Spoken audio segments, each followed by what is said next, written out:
Well, in this video we are going to mention what is a hydrocarbon and the different groups such as alkene, alkyne and aromatic compound. We are also going to mention the different rules to name each group and also the importance of the naming rules. It is important to have rules for naming these groups because we need to differentiate each group by the suffixes and the prefixes and also the termination of the word, the end, such as "-ene", also exist hydrocarbon derivatives that are compounds made of carbon atoms and at least one other atom that is not hydrogen. So it is a compound that it has carbon but not hydrogen, and that's why we call it hydrocarbon derivative, because it derivates from the hydrocarbon but is not completely. There is a large list of common hydrocarbons, and I would like to mention the following: ethane, methane, cyclopropane, propane, methylpropane, and butane. What are alkanes? Alkanes are hydrocarbons containing only single bonds between carbon atoms.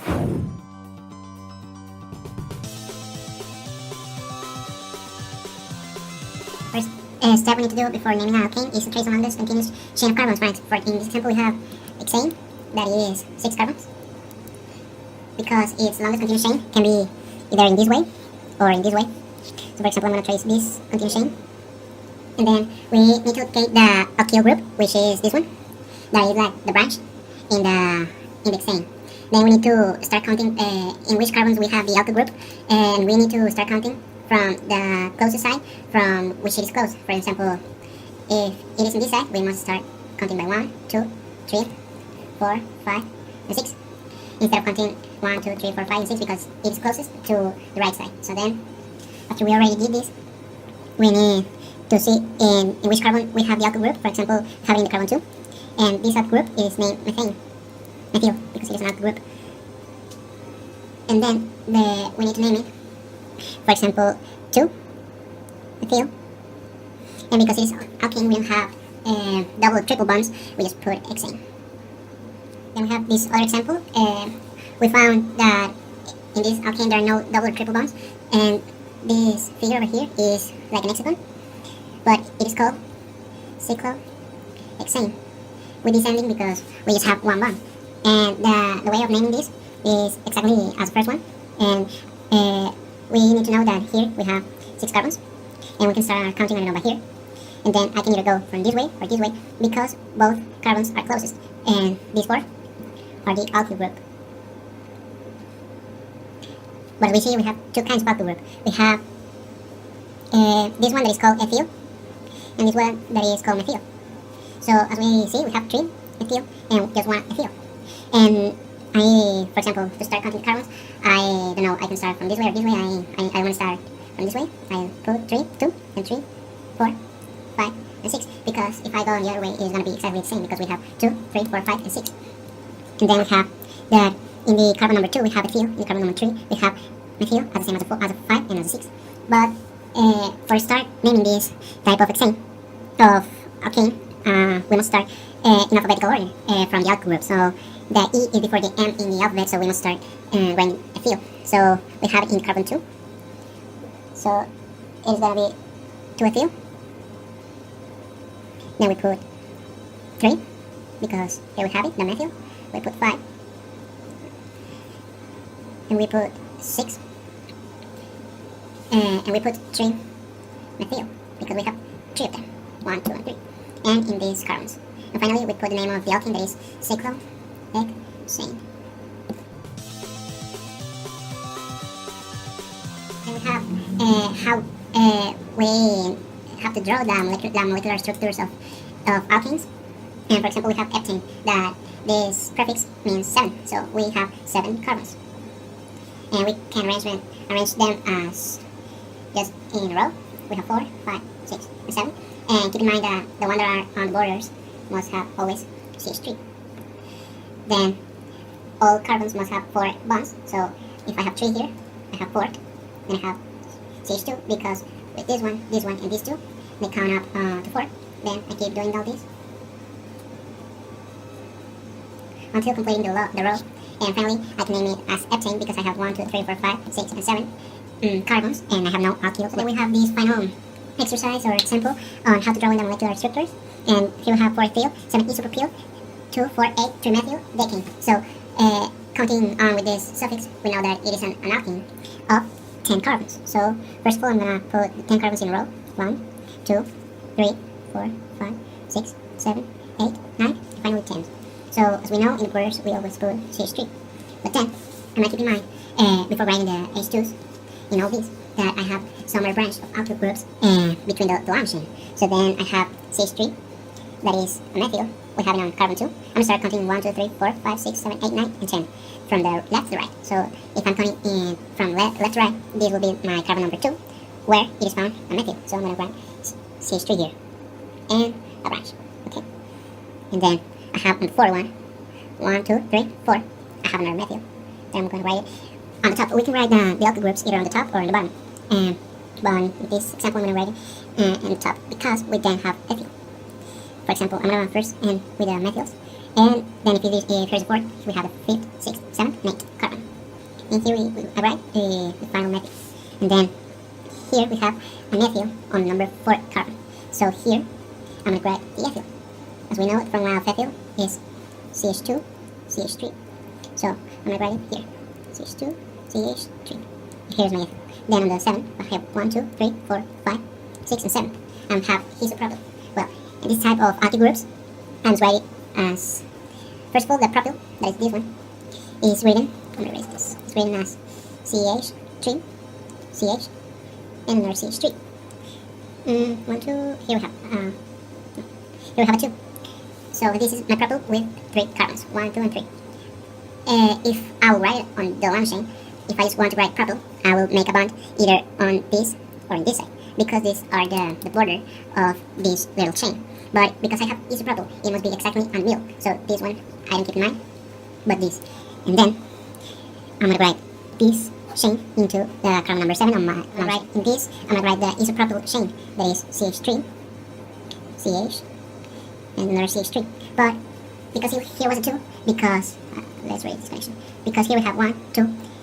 We have 2 bonds with other 2 carbons, and we must put 2 oxygens in order to complete the 4 bonds. But because here I use another bond, then we have 1, 2, 3. So this hydrogen will just be as 1, because here are my 4 bonds that the carbon can do. So instead of putting CH2, we just put CH. And this is my isopropyl. So I have the ethyl, the isopropyl, and the 3 methyl, and now we have the decane. And then I complete putting the bonds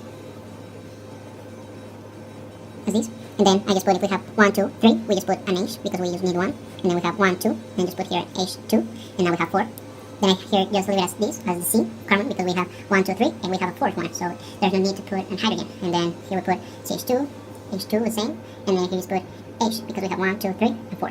Then we here put same H because we have 1, 2, 3, 4, and finally we put the CH2. So this will be our molecular structure drawn from this formula, from this alkene. And just to see if it is the right one, we just check if it is a decane. We must have 10, 1, 2, 3, 4, 5, 6, 7, 8, 9, and 10. Then we have on the 2, 4, and 8 methyls. So we have 2, 4, and 8. We have 3 some methyls. And then in the 4 one, we have 1, 2, 3, 4. We have an ethyl. And finally on the 7th, we have an isopropyl.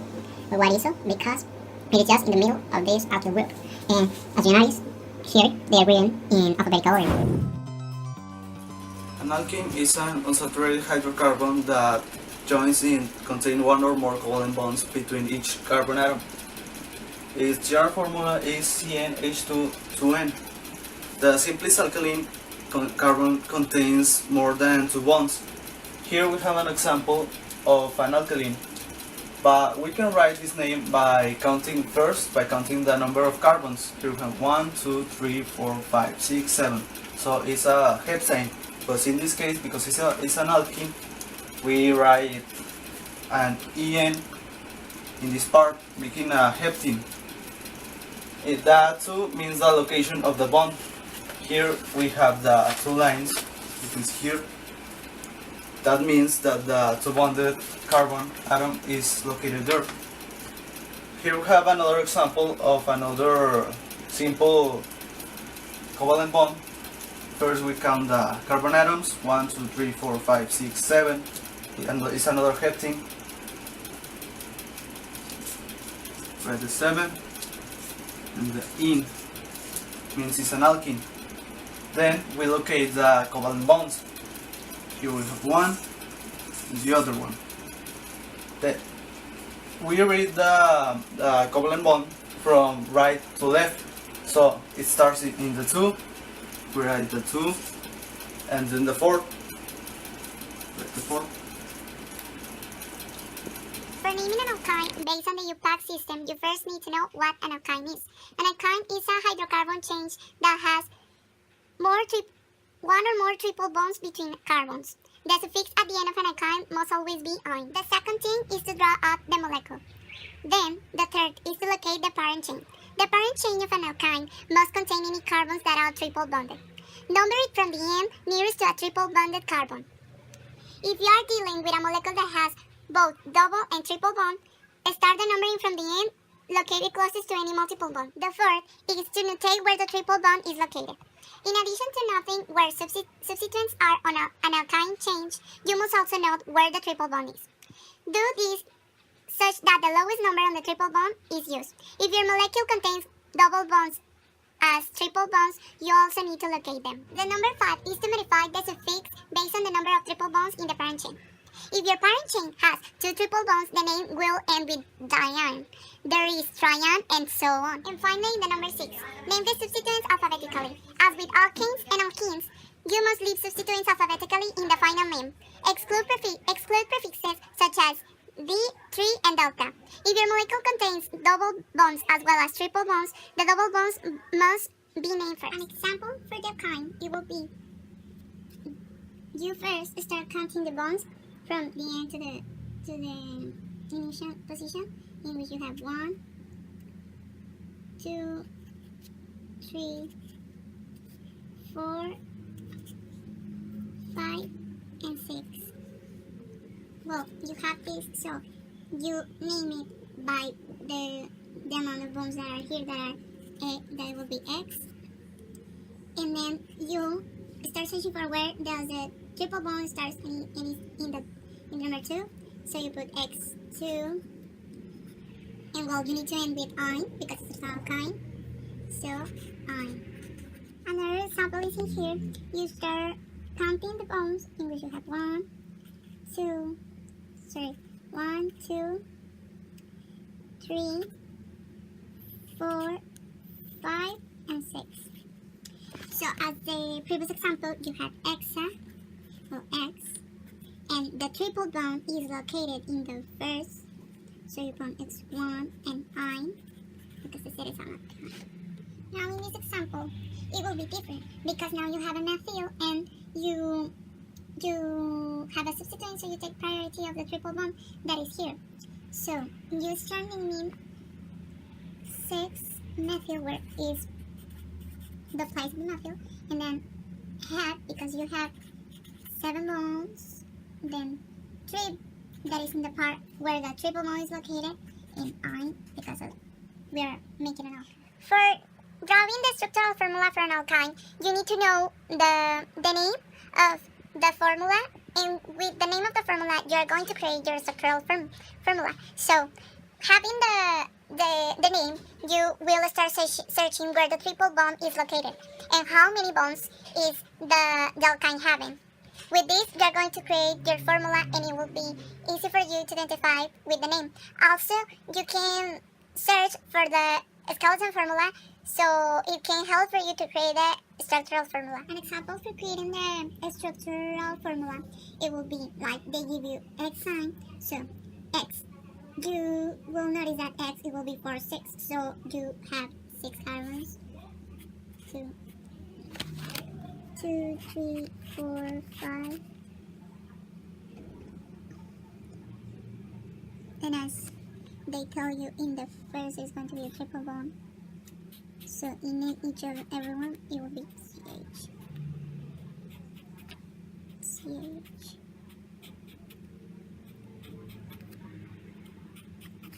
And then in the octane, it will be the same. You have 8. Okay, now you have 8, and you in the first you have the triple bond, and each one is bonded to the hydrogen. So you bond everything. And now you have your structural formula. And then in that side, it will be almost the same as in the other ones, but now you have 10. Well, let's suppose there are 10. And then we can do it in here, complete it. We only put 10, now you have 10, and you connect it. And it will be for that kind. This is actually a very simple way of creating the structure. Hydrogen atom attached to each carbon. Aromatic compounds usually have fragrant odors and often contain the ring structure of the benzene. Naming aromatic compound monosubstitute same as naming a hydrocarbon except that benzene is the parent name. Alkyl substitute benzene depends on the side of the alkyl group.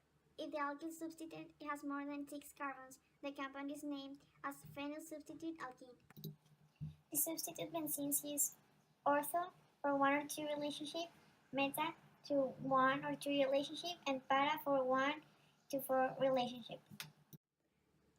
Benzenes with more than 2 substituents are named by numbering the position of each substituent so that the lowest possible numbers are used. The substituents are listed alphabetically. Well, a hydrocarbon is a compound that has hydrogen and carbon, and there exist 3 types: alkene, alkene, and alkyne. Alkene has one bond. Alkene has one double bond, and alkene has 3 triple bond.